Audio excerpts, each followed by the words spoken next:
Hey guys, tonight we begin with the delightfully dysfunctional world of the ancient Greek gods. A pantheon so powerful, so dramatic, and so emotionally unstable. So before you get comfortable, take a moment to like the video and subscribe, but only if you genuinely enjoy what I do here. And let me know in the comments where you're tuning in from. It's always fascinating to see who's joining us from around the world. Now, dim the lights. Maybe turn on a fan for that soft background hum. And let's ease into tonight's journey together. Let's begin with the big guy himself, Zeus, god of the sky, ruler of Olympus, and walking proof that absolute power absolutely fries your sense of boundaries. Zeus was the youngest son of Cronus and Rhea. His dad, like all great fathers, had a habit of swallowing his children whole to prevent them from overthrowing him. Romantic, right? Fortunately, Rhea saved baby Zeus by tricking Cronus with a rock in a blanket, which tells you a lot about how closely this guy paid attention. Once Zeus grew up, he led a divine rebellion against Cronus, sliced open his father's stomach, Freud would have a field day, and freed his siblings Poseidon, Hades, Hea, Hestia, and Demeter. Boom! The original dysfunctional family was born. After the gods won the war against the Titans, Zeus became king. He ruled the heavens, controlled thunder and lightning, and was in charge of cosmic order, justice, and oaths. In theory, that is. In practice, Zeus spent most of his time transforming into various animals and seducing anything with a pulse. Swans, bulls, eagles, golden mist. The man had no chill and no consistent moral code. Imagine your country's Supreme Court justice turning into a goose to flirt with civilians. That's Zeus, but with more lightning. His love life was an open-source disaster. He married his sister, Hea, which went about as well as you'd expect. He had dozens of affairs with goddesses, nymphs, mortals, and probably 1 or 2 houseplants. The result? An overwhelming number of demigod children, many of whom had serious parental abandonment issues and accidentally founded entire mythologies. But despite all that, Zeus wasn't entirely chaotic.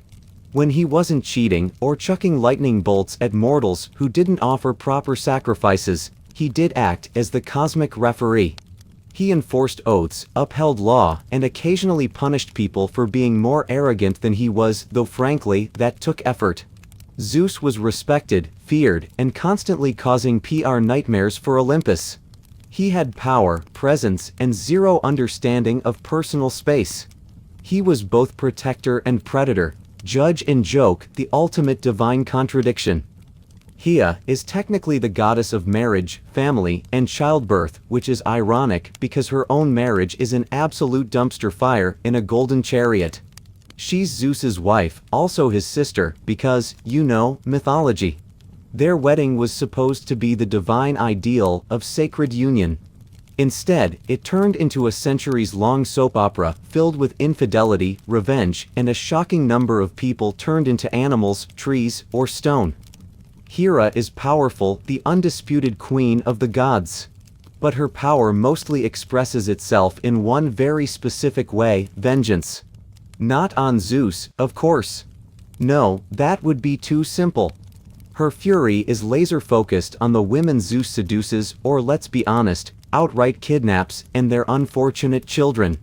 She once turned a woman into a cow, cursed another to only speak in echoes, and in one particularly cruel moment, tried to kill baby Hercules with a pair of serpents. That was literally his baby. Hers?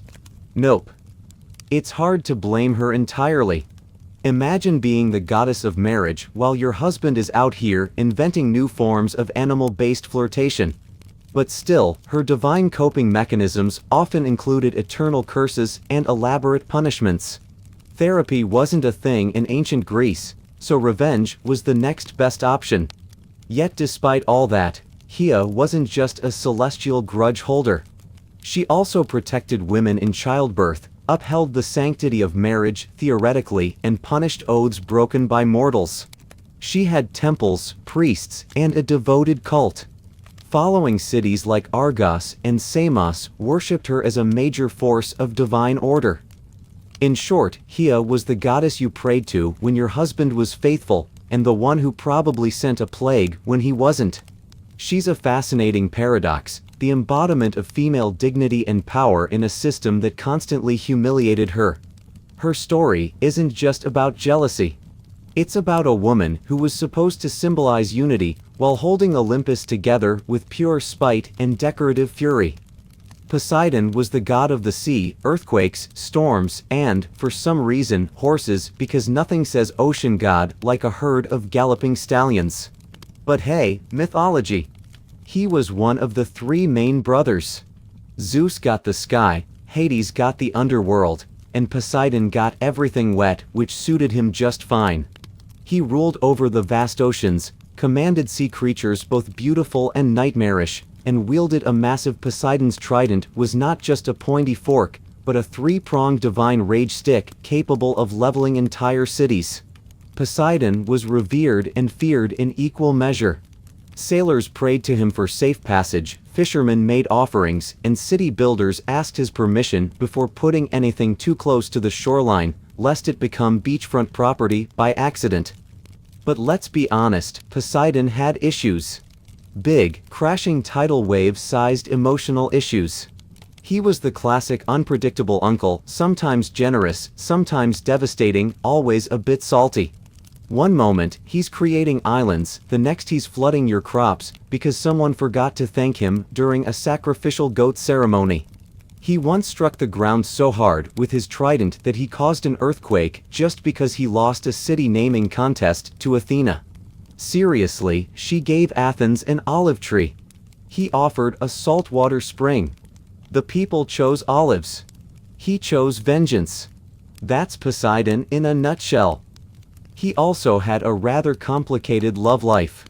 There were nymphs, mortals, even one incident involving Medusa, which ended with her getting snake hair and a monster label, and him walking away without consequences. Classic. Despite all that, Poseidon wasn't just a stormy brute. He was a protector of seafarers, a builder of cities, and, in his calmer moments, a god of prosperity and fertility. He was essential to ancient Greek life, especially for a culture so dependent on the sea. But like the ocean itself, he was always one storm away from reminding everyone who was really in charge. Hades is the god of the underworld, not hell exactly, but a vast, gloomy realm where all souls eventually clock out for eternity. Contrary to modern pop culture, Hades wasn't evil. He wasn't even particularly cruel. He was just incredibly tired of everyone. While Zeus got the sky and Poseidon got the seas, Hades drew the short straw and got stuck managing the ancient Greek version of customer service for the dead. For eternity in darkness, surrounded by wailing souls, Hades ruled the underworld with a quiet, brooding authority. He wasn't flashy, he wasn't loud, he didn't throw lightning or crash weddings. He just showed up to work every day, managing the logistics of eternity and making sure souls didn't sneak out the back. The ultimate middle manager. His domain was called Hades, too, because apparently naming a kingdom after yourself wasn't a red flag back then. It had sections for the heroic Elysium, the average asphodel, and the truly awful Tartarus, ancient Greece's version of a very long detention. And guess who had to oversee all of it? That's right, Hades, the goth workaholic of the gods. Now, about Persephone, yes, he kidnapped her. Not great. Definitely problematic. But also, in Greek mythology, is nothing if not inconsistent, they actually grew into a functional, weirdly stable marriage. She spent half the year with him, bringing life to the underworld, and the other half on Earth causing spring. It's less romance, more mythological timeshare. Hades was also the original pet dad. His dog Cerberus had 3 heads, a temper, and 0 obedience training. But he kept souls in line, mostly. Unlike his brothers, Hades didn't cheat, didn't rage, and didn't crave the spotlight. That's probably why ancient Greeks rarely built temples for him. They were terrified of attracting his attention. He was the quiet, Grim uncle you didn't invite to the party, but still respected from a safe, polite distance. Athena is the goddess of wisdom, war strategy, handicrafts, and staying 10 steps ahead of everyone without breaking a sweat. She's basically the divine embodiment of logic in a world full of emotional wrecks with lightning bolts.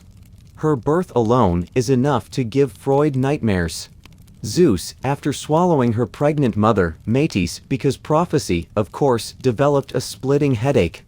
Instead of aspirin, he got a hammer to the skull, and out popped Athena, fully grown, fully armored, and fully unimpressed with everyone. From day one, Athena made it clear she was not here for nonsense. Unlike her war-happy brother Ares, Athena viewed conflict like a chessboard, something to be analyzed, controlled, and won with minimal shouting and maximum efficiency. If Ares was a chaotic bar fight, Athena was a war room with spreadsheets. She's also the goddess of crafts, which might seem out of place until you realize weaving, in her hands, was a battlefield. Just ask Arachne, a mortal who dared to challenge Athena to a weaving contest. Arachne won, technically, but was then turned into a spider for being a little too talented. Moral of the story: be humble or enjoy your new life in the corner of someone's ceiling. Athena stayed out of romance entirely. Unlike the rest of Olympus, she didn't seduce mortals, marry her brother,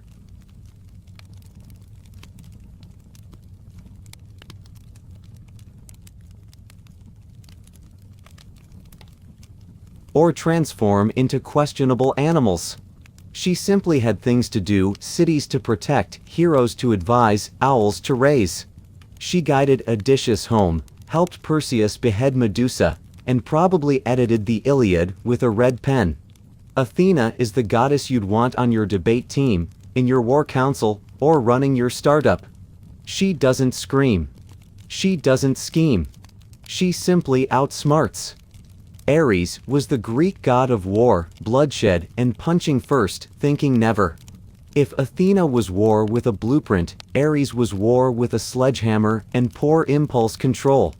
He represented the brutal, raw chaos of battle, the part where screaming men charged into each other and no one really knew what was happening, except that things were on fire and someone just lost a helmet. In short, if Ares shows up, things are about to get loud, violent, and deeply disorganized. Personality-wise, he wasn't exactly Olympus's favorite guest. Even his fellow gods didn't like him. Zeus once called him the most hateful of all the gods. And you know, you've messed up when Zeus is calling you a problem. Ares was arrogant, hot-headed, and about as subtle as a flaming chariot. He wasn't particularly respected either. The Greeks admired strategy, restraint, and cleverness, things Ares consistently failed to bring to the table. He didn't win battles with tactics. He just stormed in swinging. That worked occasionally, but more often than not, it left a trail of dead bodies and deeply annoyed allies. That said, Ares was still terrifying. He was the god of fear, literally. His sons were named Phobos and Deimos, aka panic and terror, and he loved being in the thick of a brawl. He also had an affair with Aphrodite, which sounds romantic until you remember it ended with him getting caught in an invisible net by her husband Hephaestus and laughed at by the entire pantheon. Ancient Greek tabloids had a field day. In Roman mythology, Ares got a makeover as Mars, more disciplined, more honorable, and less sweaty. But in Greece, he stayed the chaotic, muscle-bound avatar of violence. Still, Ares had his moments. In times of actual war, he was feared and revered. Warriors made sacrifices to him, hoping he'd bring them strength or at least ignore them for a while. And when he wasn't breaking things, he did ride a cool chariot pulled by fire-breathing horses, which earns him at least one style point. Aphrodite was the goddess of love, beauty, desire, and romantic messes with extremely high body counts. If you've ever seen someone fall in love way too fast with exactly the wrong person, congratulations, you've witnessed Aphrodite's divine influence. There are two origin stories for her, depending on how much trauma you can stomach. In one version, she's the daughter of Zeus and Dione. In the older and frankly much weirder version, she's born from the sea foam that formed when Cronus chopped off Uranus's, well, godly equipment and tossed it into the ocean. And yes, that's probably the least romantic origin ever assigned to the goddess of romance. Aphrodite was so stunningly beautiful that mortals and gods alike basically lost their ability to make good decisions in her presence. She had an actual magical belt, the cestus, that made her irresistible to anyone, which, let's be honest, is a mildly unfair advantage in the love department. Despite being the embodiment of desire, Aphrodite's own love life was complicated. She was married to Hephaestus, the hard-working god of fire and blacksmithing.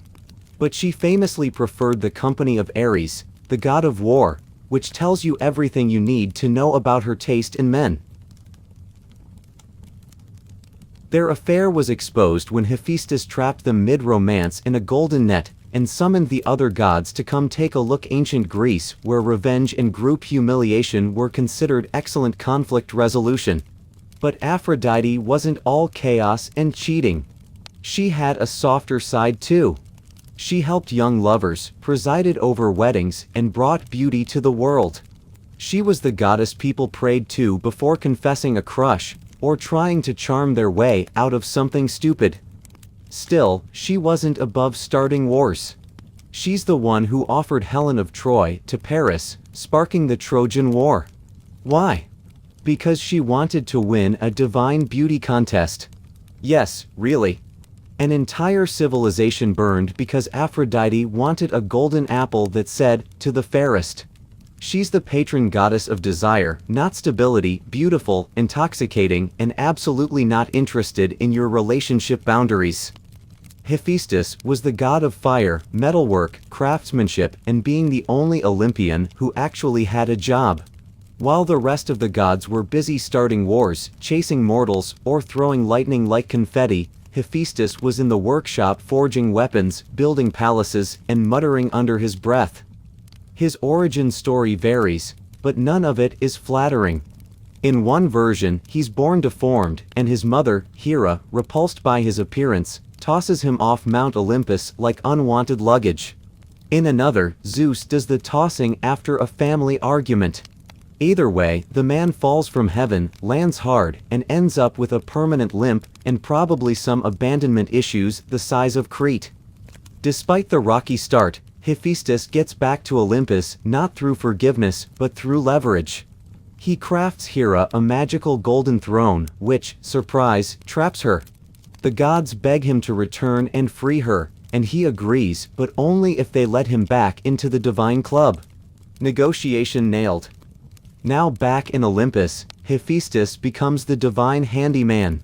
He forges Zeus's thunderbolts, Poseidon's trident, Achilles' armor, and pretty much every magical item anyone brags about. If it glows, flies, or explodes, Hephaestus probably made it while working unpaid overtime. And yet, for all his brilliance, he was consistently disrespected. His wife, Aphrodite, assigned, not chosen, famously cheated on him with Ares. His family? Emotionally distant, to put it kindly. His co-workers constantly breaking the stuff he just fixed. But Hephaestus never lashed out like Ares or schemed like Hera. His revenge was creative, elegant, passive-aggressive. Even that net he used to catch Aphrodite and Ares mid-affair? Artisan crafted, designed for maximum public humiliation. Practical and poetic. He's not glamorous. He doesn't sparkle. But he's the god who built Olympus. Literally. Hephaestus is the unsung hero, the working-class deity of the gods, the patron of blacksmiths, artisans, inventors, and anyone who's ever screamed at a malfunctioning machine and then fixed it with duct tape and rage. Hermes is the god of travelers, commerce, thieves, messaging, and suspiciously fast talking. He's the guy with winged sandals, a staff that probably came with no user manual, and an energy that screams, "I've already eaten 3 olives and lied twice today." Unlike most gods, Hermes hit the ground running, literally. On the day of his birth, he crawled out of his crib, stole Apollo's cattle, invented the lyre using a tortoise shell, and then returned to his cradle before anyone noticed. That's day 1. Most gods take centuries to cause that much chaos. Hermes needed about 6 hours. He's known as the messenger of the gods, but that's underselling it. He didn't just deliver messages. He smuggled souls into the underworld, guided heroes through enemy territory, and probably invented the divine version of express shipping. If there was trouble, Hermes was already 2 steps ahead of it, leaving behind a suspiciously vague alibi and a charming grin. He also served as the god of commerce and trade, because nothing says trustworthy marketplace energy like the same guy who oversees thievery. Hermes represented negotiation, persuasion, and morally flexible entrepreneurship, basically the patron saint of salesmen, travelers, pickpockets, and anyone who's ever bartered at a flea market. But he wasn't just a charming rogue. Hermes was loyal when it counted. He helped Odysseus outsmart Circe. He gave Perseus the tools to behead Medusa. He even guided souls to the underworld with surprising tenderness, proving that beneath all that mischief, he had a job he took seriously. Hermes also had a signature accessory, the caduceus, a winged staff with 2 intertwined snakes. It's often confused with the symbol of medicine, which is ironic considering Hermes's primary qualifications were speed, lying, and professional boundary hopping. If Olympus had an IT department, Hermes would be the over-caffeinated tech guy who speaks in acronyms, solves your problems in 2 minutes, and then disappears to go optimize cloud functions, which may or may not involve stealing Zeus's wallet. He's clever, quick, unreliable, and deeply lovable, the god of getting things done, getting away with it, and not answering follow-up questions. Demeter is the goddess of the harvest, agriculture, grain, and giving life to the world, provided she's in the mood. When Demeter is happy, crops flourish, trees bear fruit, and the world blooms with abundance. When she's upset? Well, say hello to winter, famine, and general withering disappointment.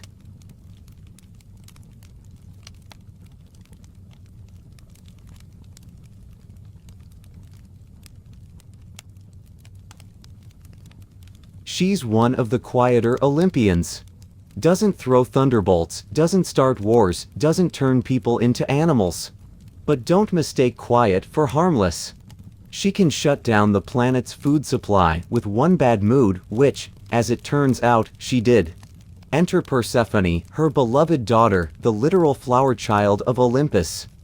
One day, Persephone is out picking flowers, minding her own mythological business when the earth opens up and Hades, god of the underworld and professional kidnapper, swoops in and abducts her. Classic Greek parenting crisis. Demeter understandably loses her divine mind. She searches the earth in grief, refusing to let anything grow until her daughter is returned. Crops fail. Animals starve. Mortals beg for mercy. Demeter's response, no Persephone, no produce. Eventually, Zeus intervenes, mostly because the humans are dying and no one's getting any sacrifices. A deal is struck. Persephone will spend part of the year with Hades, part with Demeter.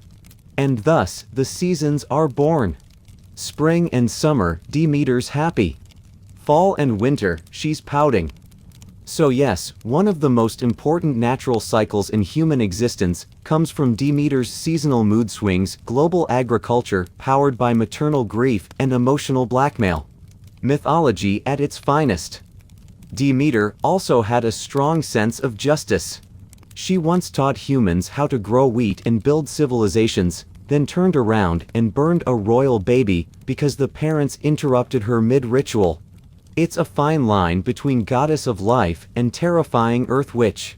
But at her core, Demeter represents nurture, resilience, and the sacred bond between mother and child. She brings life from the ground and takes it away just as easily. Dionysus, followed by a rowdy entourage of satyrs, maenads, and woodland party crashers, a traveling circus of ecstasy and potential property damage. His worship wasn't just about fun and grapes. Dionysian rituals involved letting go of your identity, your inhibitions, and sometimes your clothes. His festivals were wild, immersive, and often involved masks, theater, and very questionable decisions under the stars. Think Burning Man, but with divine consequences. But Dionysus wasn't all fun and fermented joy. He had a temper, a very theatrical one. If you mocked him, refused his worship, or interrupted his vibe, things got weird. One king who banned his cult was driven mad and dismembered by his own people. Another was turned into a dolphin. He didn't do light punishment. He did statement punishments. Yet, he was also deeply compassionate, especially to outcasts, misfits, and those outside polite society. He gave comfort to the broken, a voice to the silenced, and occasionally transformed people into vines, which is probably symbolic of something. Dionysus is the paradox of divine liberation and chaos. He's joy and destruction, art and madness, the god who blesses you with creativity one moment and has you dancing barefoot in a vineyard the next, questioning your life choices. Artemis is the goddess of the hunt, wilderness, wild animals, and the moon. She's also the goddess of no, I will not explain myself and, yes, that was a threat.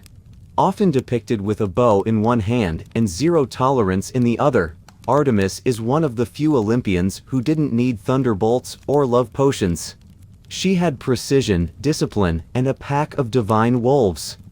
Twin sister to Apollo, Artemis arrived in this world in typical overachiever fashion.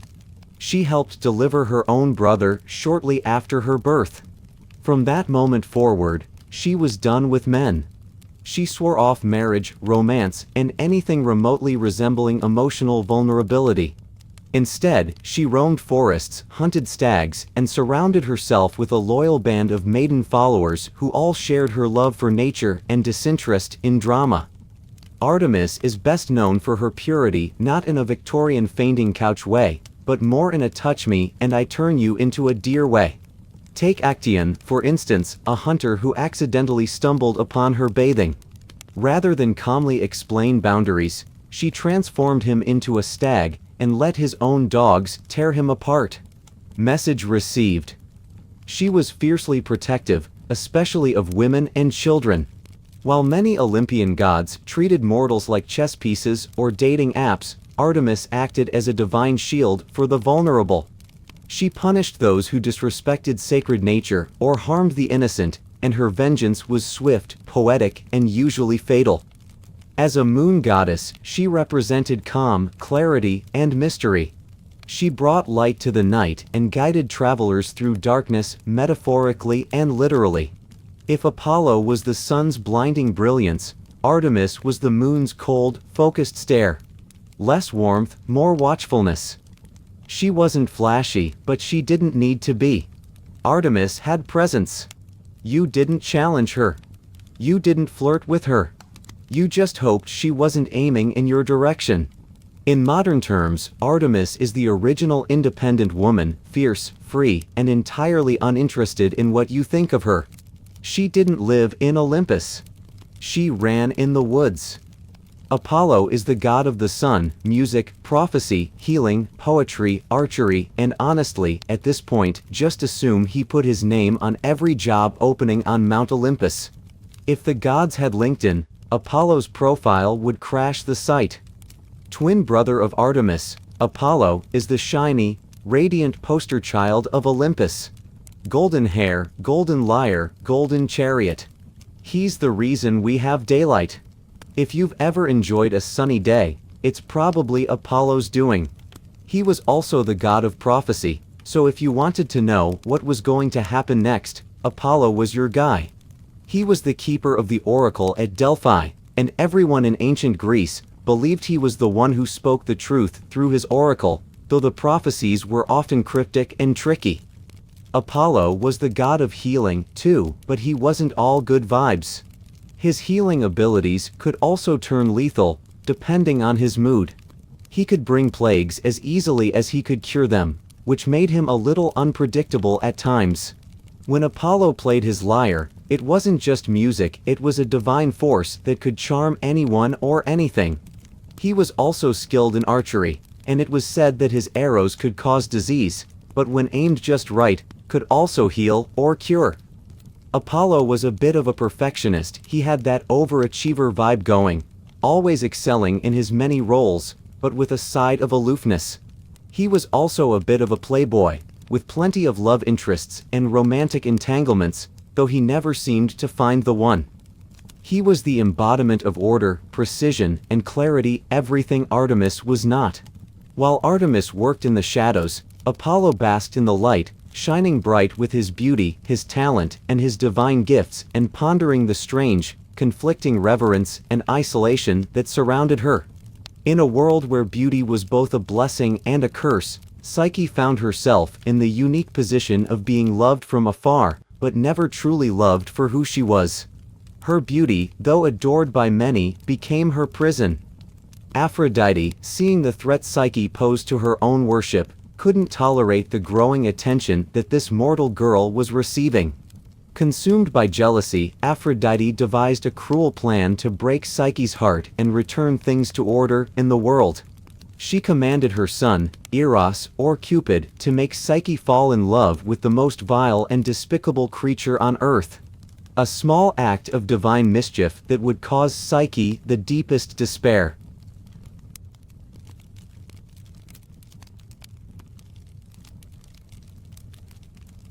However, Eros, who had a history of meddling in the love lives of mortals and gods alike, was struck by an unexpected turn of events. When he saw Psyche for the first time, her beauty captivated him not as a weapon, but as something fragile, something worth protecting. Unable to follow his mother's cruel orders, Eros instead fell deeply in love with Psyche himself, secretly visiting her in the dead of night. The relationship between Psyche and Eros grew in secrecy. She was never allowed to see his face, though she could feel the love and tenderness in his touch. It was a bizarre arrangement, one built on mystery, trust, and longing. But as it often goes in Greek myths, the perfect setup couldn't last forever. Psyche's curiosity, pushed by the doubts instilled by her sisters who were convinced Eros was some monster, led her to defy her husband's one rule: she lit a lamp to see his face while he was sleeping. In that moment, Psyche saw Eros in all his divine glory, a radiant god with the beauty of the sun itself. But in her surprise and excitement, a drop of hot oil from the lamp burned Eros, waking him and revealing her betrayal. Devastated, Eros fled from her, and Psyche was left in a sea of regret and guilt. Her journey from here was filled with trials, each one more punishing than the last. She had to prove her worthiness of his love, facing Aphrodite's impossible tasks. These challenges were brutal, ranging from sorting a massive pile of mixed grains to retrieving a lock of hair from a dangerous river god. But Psyche's heart, though broken, remained determined. Through it all, she learned the true meaning of love, one that transcends appearances, one that isn't just about beauty or grand gestures, but about sacrifice, perseverance, and trust. Eventually, after completing the final task, Psyche was granted immortality and reunited with Eros, with the promise that they would forever be together in the realms of the gods. Psyche's story is one of transformation. She goes from a fragile mortal who is worshipped for her beauty to a woman who discovers inner strength, enduring trials, and eventually ascending to the heavens. She represents the idea of inner growth and self-realization through suffering, and how even the gods themselves are not immune to the struggles of love. In the end, her love with Eros isn't just a romantic fairy tale, it's the tale of overcoming trials, self-doubt, and the eventual acceptance of both the divine and the human. Psyche becomes the symbol of the soul's journey toward self-actualization, a soul once bound by vanity and external validation, now free and full of wisdom and warmth enveloped her, as if the very air had turned to embrace her. The wind, gentle and tender, lifted her higher and carried her into a world that felt entirely out of place, a world that seemed to defy the harshness of her fate. When her feet finally touched the ground, Psyche found herself in a magnificent palace, grander than anything she'd ever imagined. The walls gleamed with the warmth of gold, and the scent of blooming flowers filled the air. There were no guards, No monsters lurking in shadows, just a serene silence, as if the entire place existed for her alone. The gardens were lush, and fountains of crystal water flowed in perfect harmony with the surroundings. It was a sanctuary, a place of peace and beauty. "Welcome," a voice whispered softly, and though no one was there, Psyche felt the presence of someone beside her. A sense of familiarity washed over her, but she could not place it. The voice was kind, gentle, and comforting, like a lullaby carried on the breeze. The palace seemed to change to her moods, transforming before her eyes. She wandered from room to room, drawn to the beauty of the place, yet increasingly aware of its strange and unsettling quietness. There was an emptiness beneath the splendor, a loneliness that mirrored her own heart. No one spoke to her, and she never saw anyone, though she often felt eyes upon her, gentle but watchful. Each night, as she lay in a luxurious bed woven with golden threads, she heard soft footsteps like the lightest touch on the earth. Then the voice would return, comforting, soothing her to sleep. "I will always be with you," it promised, though it never revealed its source. Despite the beauty and luxury of her surroundings, a deep longing stirred in Psyche's heart. She longed for love, not the kind she had been adored with from a distance, but real, raw love. She wanted to know the person who watched over her, the one who cared for her every need. Her mind wandered to questions: who is this mysterious guardian? Why must I never see his face? But the mystery only deepened with each passing day. The palace, though perfect in every way, was a cage built on secrets. She was adored, cared for, and kept safe, but she was kept in the dark. Days turned into weeks, and though Psyche grew accustomed to the strange isolation, a quiet restlessness began to bloom inside her. She wanted more than just comfort. She wanted to feel seen, truly seen. She wanted to look into the eyes of the one who loved her, to share her thoughts, her fears, her heart, openly. Then, one fateful night, after a long day spent in the palace's beautiful gardens, Psyche was visited by her sisters. The wind had carried their voices to her, and she had invited them in, eager for the touch of another human presence. They were shocked at the magnificence of the palace, but soon their envy began to fester into something darker. "What are you doing here, Psyche?" one sister asked, her voice tinged with jealousy. "Is this your reward for being so beautiful? Do you truly think this palace belongs to a monster?" The other sister, more manipulative and bitter, leaned in closer. "He has never shown himself, never let you see his face. What if you are being deceived? What if he is not what he seems? Perhaps he is not a beast, but a god who wants to control you, to keep you in this gilded cage forever." The words stung, each one more venomous than the last. The seeds of doubt, which had been buried deep in Psyche's heart, began to sprout. What if they were right? What if she was being kept in the dark, not out of love, but out of manipulation? What if this was all just a game, and she was nothing more than a pawn? Her sisters' voices filled her ears long after they had left. That night, when her mysterious guardian visited her as usual, he whispered softly, "You are safe. I will always keep you safe." But the words that had once comforted her now seemed hollow, distant. She could no longer ignore the gnawing feeling in her chest, the gnawing desire to know the truth.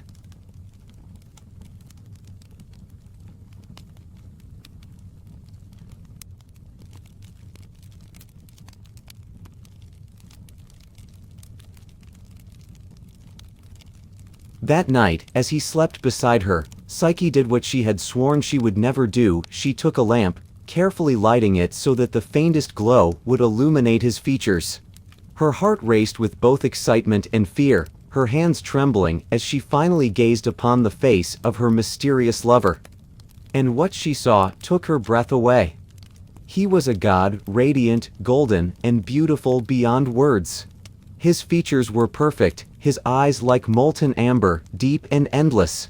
She recognized him instantly. This was no monster, no beast, no cruel trick.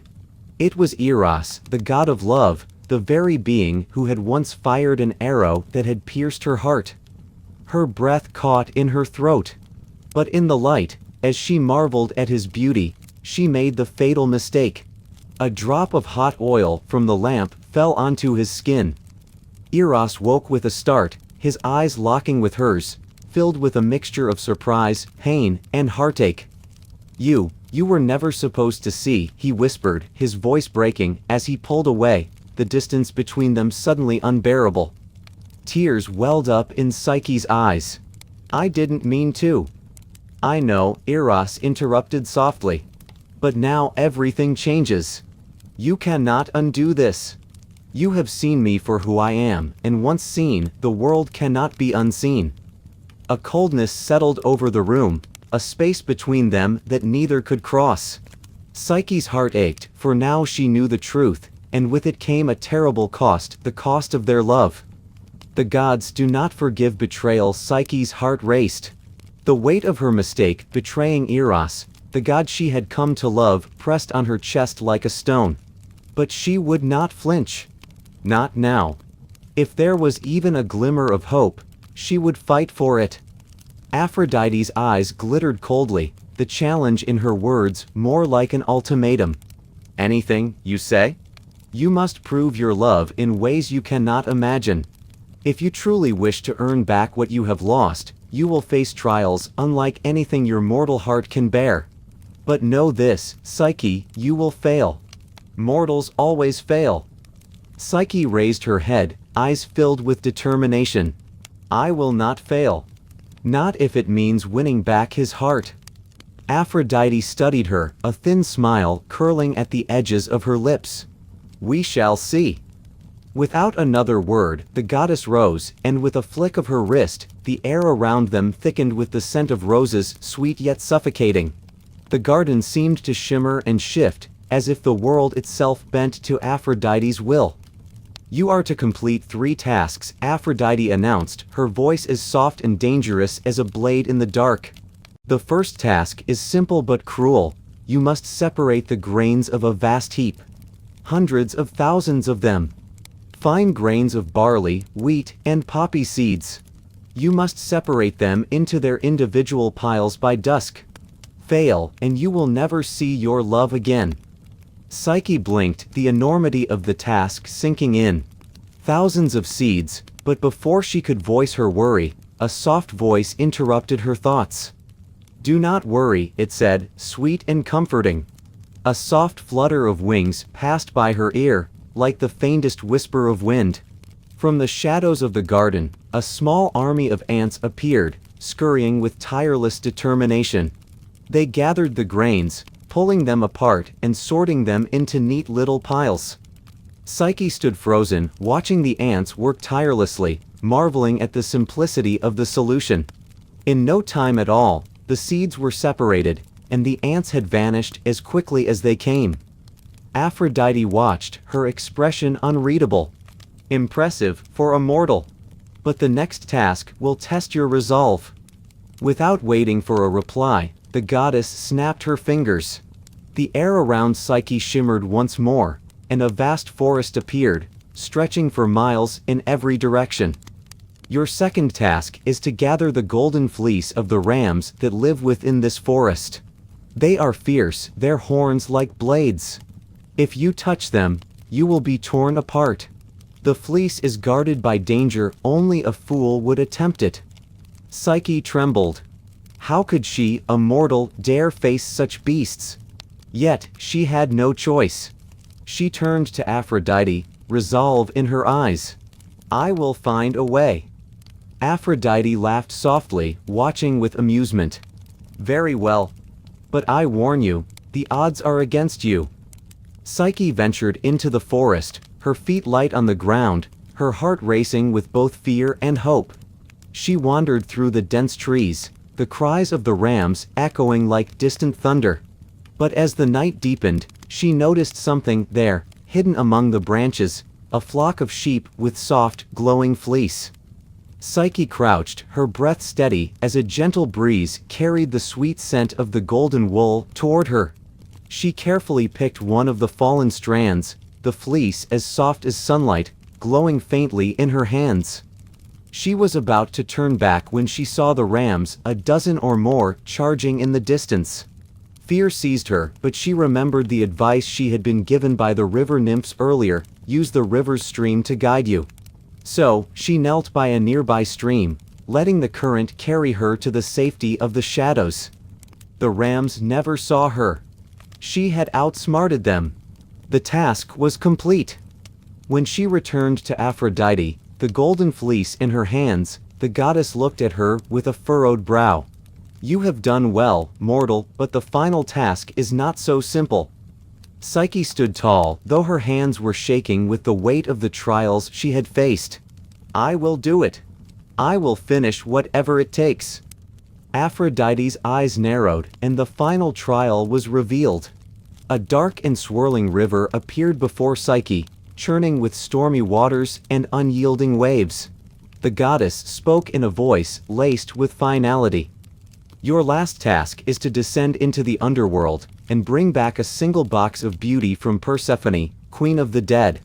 There is no easy way to enter the realm of the dead, and even fewer ways to return. Psyche's heart skipped a beat. The underworld. Persephone. Was she truly ready to face such a terrifying fate? The weight of what she must do, what she had already endured, was beginning to break her. She stood at the edge of the river, her mind racing, her body trembling. Aphrodite's voice broke through her doubts. You may seek help, but remember, once you have that box, you must not open it. Not for any reason. Do you understand? Psyche nodded, her voice barely a whisper. I understand. As she prepared to face the underworld, a figure appeared before her, none other than the god of love himself, Eros. His wings were folded, his gaze full of sorrow and longing. Psyche, he whispered, his voice like a thread of hope. I'm sorry for everything. For the pain I've caused you. But you must understand, this is the only way. If you want our love, you must endure. Psyche's heart broke at the sight of him, the god who had once been her shadow. I will do anything, Eros. Even face the gods themselves. Please, help me find you again. With that, Eros guided her to the very edge of the river, where a boatman waited to ferry her to the underworld. He looked at Psyche with sympathy, his face marked by years of loss. Be careful, mortal. The underworld is not a place for the faint of heart, he warned. Psyche stepped onto the boat, her resolve stealing with each passing moment. As the boat drifted into the swirling darkness, she knew one thing above all else: no matter the cost, she would do whatever it took to reunite with the one she loved. The world shifted in an instant. The very air trembled with a terrible, silent cry as Psyche's trembling fingers lifted the lid. The box was not filled with beauty, as she had hoped, but with something far darker. Out of it poured a cloud, a shadow so thick it seemed to swallow the light, so heavy it pressed down on her heart like the weight of 1,000 souls. It swirled around her, cold and suffocating, and Psyche gasped for breath, her body trembling in fear. The dark mist, the curse that was contained within the box, spread quickly, consuming her. Her body, once warm and alive with love, now felt empty, hollow, like the forgotten souls she had passed on her journey to the underworld. Her heart pounded with a sharp, painful echo of regret. What have I done? She tried to close the box, but it was too late. The darkness had taken form, and it seeped into every pore, wrapping around her mind, clouding her thoughts. The love she had once felt for Ares, for the god who had trusted her, seemed to flicker and fade, swallowed by the curse of her own doubts, her own desire to possess the impossible. She dropped the box, and it fell to the ground with a soft thud. But the damage had already been done. The curse had taken root inside her, and she felt herself slipping, sinking into despair.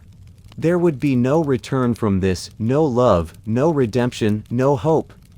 But just as the darkness seemed to close in on her, a flicker of light broke through the shadows.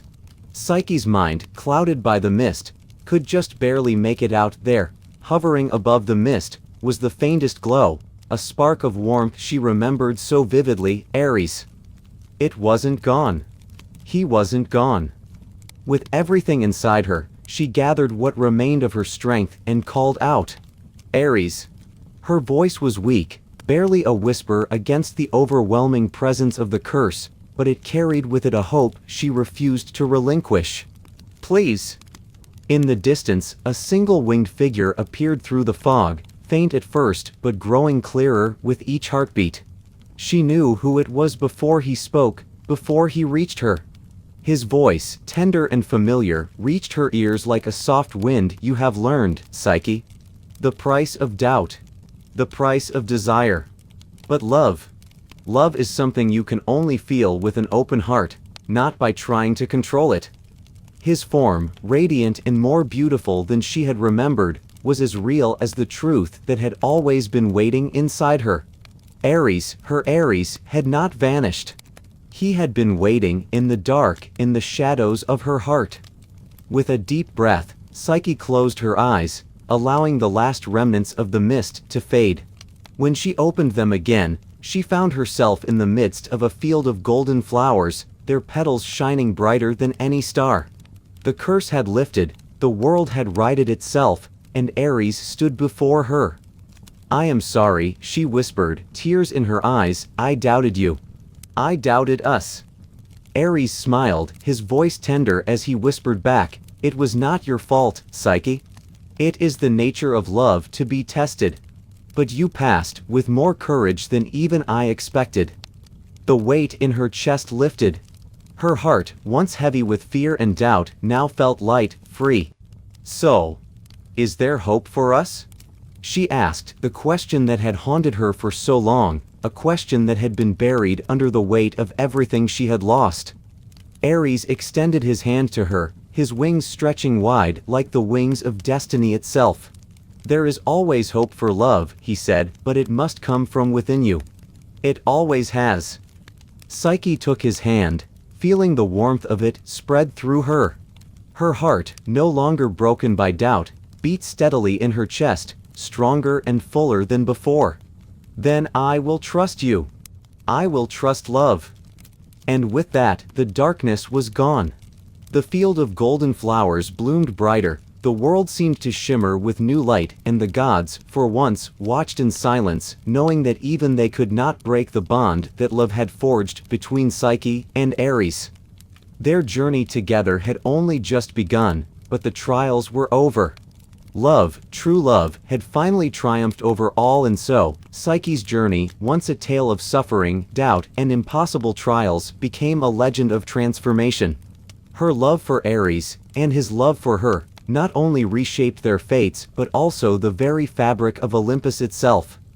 Through the relentless trials set by Aphrodite, Psyche proved that love is not a fleeting emotion. It is a force that transcends the mortal and divine realms alike. Love is not easy. It is a challenge, an endurance, a struggle to rise again when all seems lost. But, as Psyche had learned, it is in that struggle that love reveals its true power. When Zeus proclaimed her as the goddess of the soul, it was more than just an honor, it was the culmination of everything she had endured.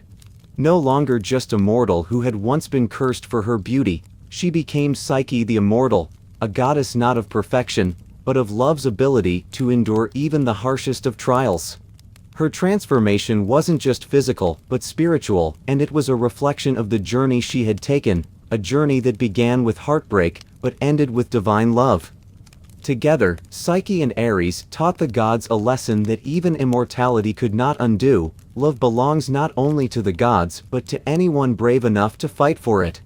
Their love story, once marked by sorrow and obstacles, became a beacon for all who struggled with love, doubt, and suffering. The legacy of Psyche and Ares lived on not in the grand temples of Olympus or the marble statues that immortalized the gods, but in the hearts of every person who had ever loved and been loved in return. They became a symbol that love, when it is true and enduring, can turn even the darkest trials into the brightest of triumphs. Psyche, the goddess of the soul, stood as a reminder that no matter how deep the underworld or how sharp the trials, the heart knows the way back, back to love, back to hope, and back to each other. And in that eternal truth, Psyche and Ares lived on, not in myths or stories, but within every soul that chose love over fear, trust over doubt, and light over darkness. In the end, they became not just gods of love, but living echoes of every heart that ever beat for another. The tale of Psyche and Ares was no longer just a legend, it was the very pulse of the soul itself, was not about justice. It was about power. And Medusa, once a symbol of grace and devotion, was now a tool for Athena's cruelty, a warning to anyone who might think beauty could exist without consequence. Medusa's transformation was not just physical. It was the ultimate betrayal of her spirit. A woman who had once chosen silence, purity, and worship found herself silenced in the harshest way possible. No longer could she walk among mortals or gods. Her beauty had become her curse, her power twisted into a weapon of destruction. With every glance, she turned the living to stone, each person frozen in a moment of terror or sorrow, lost forever to her gaze. In her exile, Medusa became the embodiment of loneliness. Her once tranquil heart was now as cold as the stone that her victims became. She wandered the wilds, cursed to be a monster in both form and soul, her innocence shattered by the very gods she had revered. The temple doors had closed on her, but it was not just the temple that she had lost, it was her place in the world, her identity, her humanity. She roamed the cliffs and caves, hidden in shadows, her only company the hissing serpents that now crowned her head. And yet, even in her isolation, Medusa held on to something, the remnants of who she had once been. Beneath the monstrous exterior, beneath the venomous gaze, there was a flicker of the mortal girl who had simply wanted to be devoted, to serve, to love. It was a cruel irony that Medusa, in her new form, was still bound to a sacred role, to be a warning. Her curse was not just a punishment. It was a lesson to the world. Her beauty, once admired and revered, was now a symbol of destruction, a mirror to the harsh realities of power and desire. The gods who once had worshipped her beauty now saw her only as a monster, as something to be feared, and they would not look back on her with compassion. But there were those who did not see Medusa as a monster. There were whispers in the distant corners of the world, in the hidden places where outcasts and misfits gathered. Some called her a goddess of vengeance, others a tragic figure, a fallen saint. And it was in these places, places untouched by the influence of gods, that Medusa began to take on a new shape, not in body, but in meaning. For even the gods, in their immortality, could not escape the truth that beauty, power, and grace can be taken, twisted, and destroyed. And in the silence of her exile, Medusa began to transform again, not into the girl she had been, but into something else. Something untouchable. Her story, once one of devotion and purity, became one of defiance. In her isolation, Medusa became a symbol not of shame, but of survival. She was no longer just a victim of divine wrath, she was a creature of the wild, a force of nature. Her serpents, once a curse, became her strength.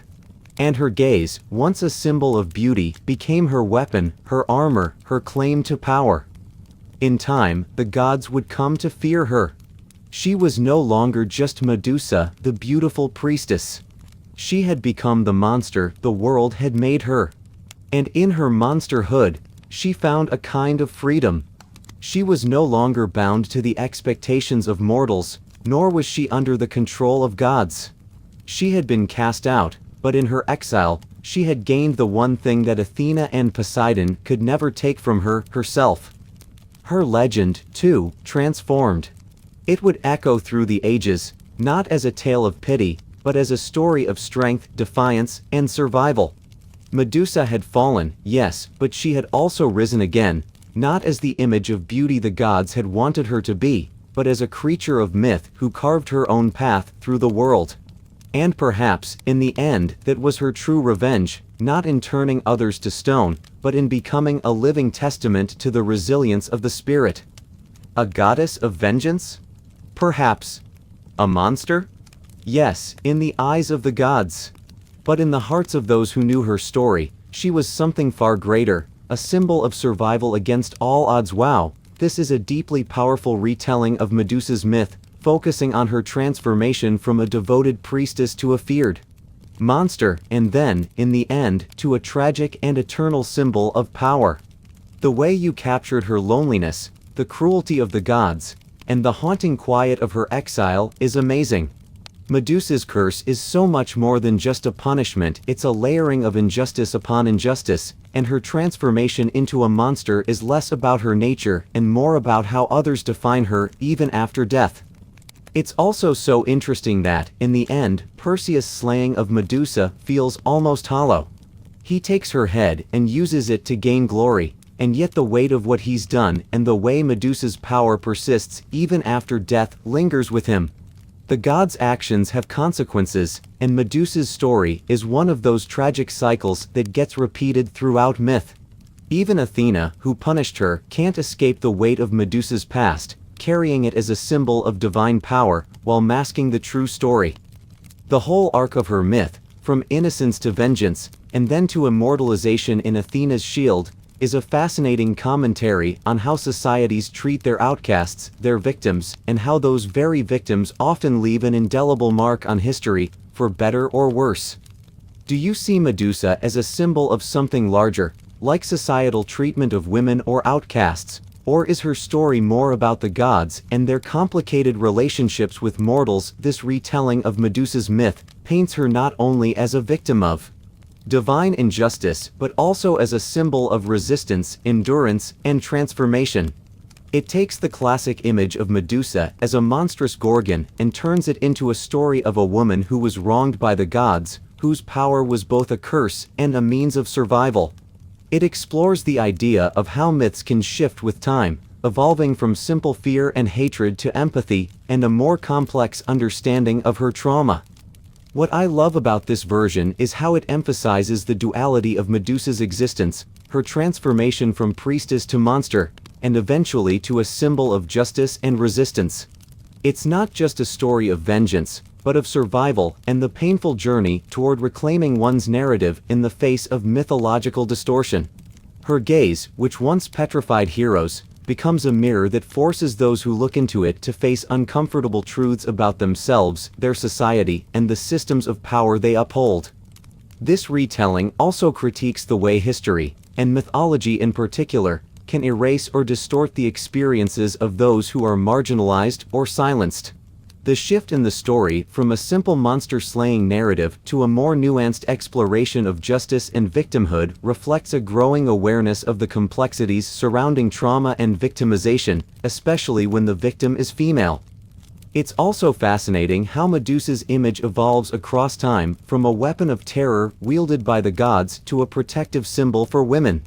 The idea of Medusa becoming a mirror that reflects not only the cruelty of her myth, but also the pain and resilience of those who have suffered similarly is powerful. In the end, the myth of Medusa, like all myths, is constantly reshaped by those who tell it. It serves as a reminder that the stories we inherit are not static. They are living, breathing narratives that evolve to meet the needs and perspectives of each generation. What do you think of this portrayal of Medusa? Do you see her more as a tragic figure, or as a symbol of strength and defiance?